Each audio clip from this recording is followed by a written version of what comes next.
Many people asked me to write a continuation. These 2 months flew by very quickly.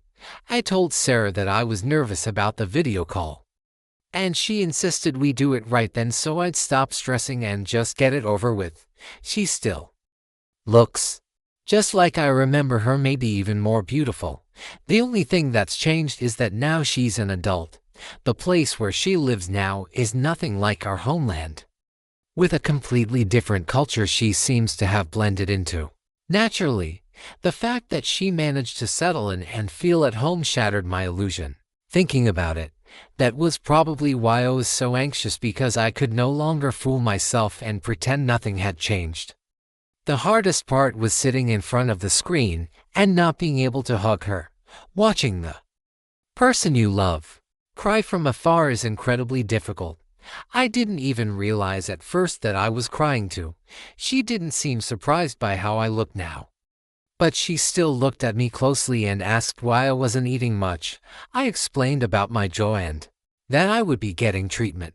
It turned out to be less work than I expected, but I still need surgery.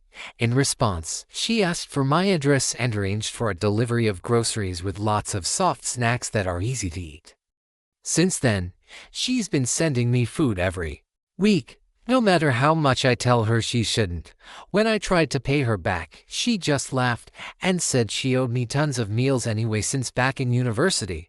I saved her from starving.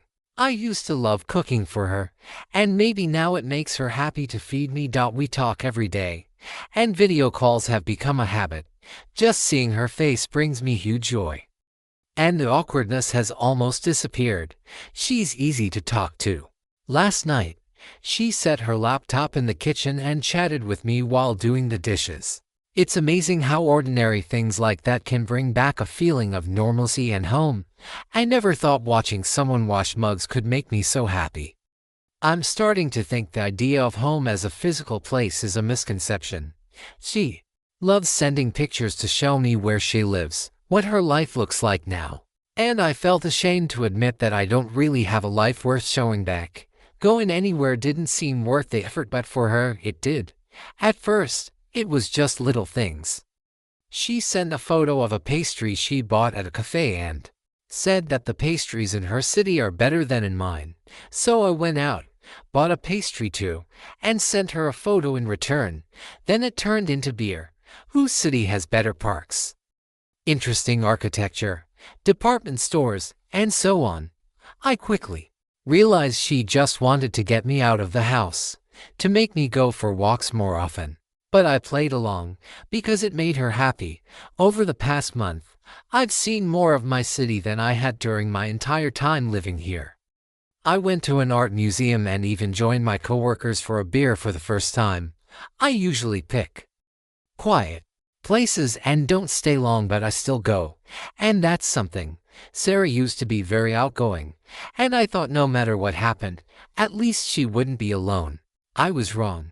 There are a lot of things she can't tell her friends because they just wouldn't understand. They'd pity her, she says, and that would make them stop treating her as an equal. Our experiences are different, but we can understand each other better than anyone else. And despite her own pain, she somehow quietly took on half of mine. She was so happy that I remembered the little things I did to make her happy. They seemed insignificant to me, but she deserves much more than I can give. Still, I would do anything for her, and I'm learning. Where she lives, there are protests happening now, with police and tear gas. When that happens, she gets very anxious and can't sleep well. At least now I can stay on the phone with her at night so she's not alone. Besides the worry, there's also nostalgia. She remembers how we used to make noise in the streets ourselves. I'm glad she has good memories and that now she doesn't have to be alone with them. And finally, the reason I'm writing now, Sarah is coming to visit me. Last night we were talking, and I mentioned that there's a church near my house with stained glass windows made by an artist she really loves. I was thinking of going there someday. She said it wouldn't be fair if I went without her. I suggested we go together, and somehow that turned into a real date next Saturday. She was going to come just for the day, but I told her it was silly.